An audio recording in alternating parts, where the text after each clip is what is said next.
ఇంకా నెల్లూరు రాజకీయాల గురించి మీకు చెప్పాల్సింది లేదు, ఆ ప్రాంతవాసి. సో అక్కడ ఏంటి ఈ ప్రసన్న కుమార్ రెడ్డి ఈ విధంగా మాట్లాడడం, మహిళల పట్ల జగన్మోహన్ రెడ్డి ఆయనకు సంఘీభావం తెలుపుతున్నట్టుగా ఆయనను పరామర్శించడం ఎట్లా చూస్తారు ఇది? ఇక్కడ నెల్లూరులో నేను గత 2 రోజులుగా ఉన్నాను ఒక పని మీద వచ్చి. ప్రతి ఒక్కరూ కూడా మహిళలందరూ కూడా చేదరిస్తున్నారు, దుమ్మెత్తు పోస్తున్నారు. ముఖ్యంగా ఒక మాట పదే పదే మాట్లాడుతున్నారు, ఏంటంటే పండిత పుత్ర పరమసుంట, పండిత పుత్ర పరమసుంట. గురు పౌర్ణమి రోజు గతంలో కూడా 2024 ఎలక్షన్స్ ముందు కూడా ఇలానే ఆవిడ వచ్చినప్పుడు కోవూరు కాన్స్టిట్యూన్సీకి బీఫామ్ తీసుకున్నప్పుడు కూడా తట్టుకోలేక ఎక్కడ గెలిచిపోద్దని భయపడిపోయి ఆ రోజుల్లో కూడా దారుణాతి దారుణమైనటువంటి దుర్భాషలాడాడు ఇదే ప్రసన్న కుమార్ రెడ్డి. తర్వాత 54,583 ఓట్ల మెజారిటీతో ప్రశాంత్ రెడ్డి గారు గెలిచారు. 2,45,902 ఓట్ల మెజారిటీతో విపిఆర్ గారు గెలిచారు. ఇంత అక్కసు ఎక్కడి నుంచి వచ్చిందంటే ఆ రోజుల్లో చంద్రబాబు నాయుడు గారు నేరుగా నెల్లూరుకు వచ్చి కండువా కప్పి వాళ్ళ దంపతులు ఇద్దరిని కూడా పార్టీలోకి ఆహ్వానించడం జరిగింది. అది జీర్ణించుకోలేనిది. మునిపెన్నడు కూడా చంద్రబాబు నాయుడు గారు అలా చేయలేదు. ఏదన్నా పార్టీలో కండువా కప్పి ఆహ్వానించాలంటే అమరావతిలోనే హైదరాబాద్లో ఉండేది. అది ఒకటి. 2, గెలవడం, అత్యధిక మెజారిటీతో గెలవడం. ఇంతకుముందు వాళ్ళకి రాజకీయ పరంగా ఓటమి లేదు, ఎదురు లేదు, ఆల్మోస్ట్ దెబ్బ పడడం.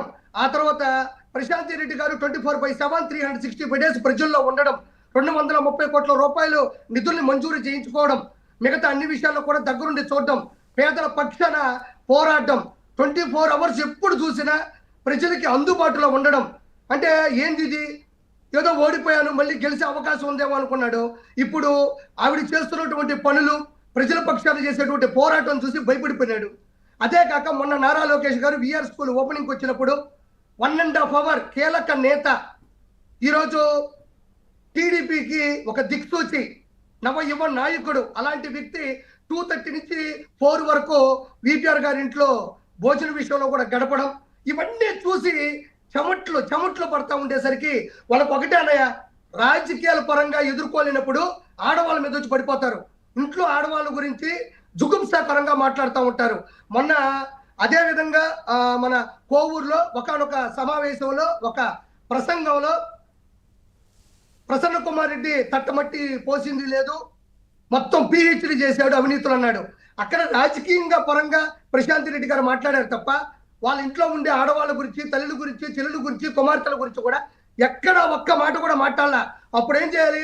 ప్రశాంత్ రెడ్డి కాదు, నేను తట్ట కాదమ్మా, నేను పెద్ద ట్రాక్టర్ నిండా టిప్పర్ నిండా పోసాను, నేను అవినీతి చేయలేదు, మీరు చేస్తున్నారు, మీరు చేసే పొరపాటు ఇది, మీరు చేసే పథకాలు ఇవ్వాలని మాత్రమే మాట్లాడాలి తప్ప ఇంట్లో ఉండే ఆడవాళ్ళ గురించి మాట్లాడే అవకాశం ఎప్పుడూ తీసుకోకూడదు. ఈరోజు ప్రశాంత్ రెడ్డి గారు కేసు పెట్టడం జరిగింది. ఎస్పీ గారి కార్యాలయంలో 4 కేసులు కూడా ఫైల్ అయినాయి.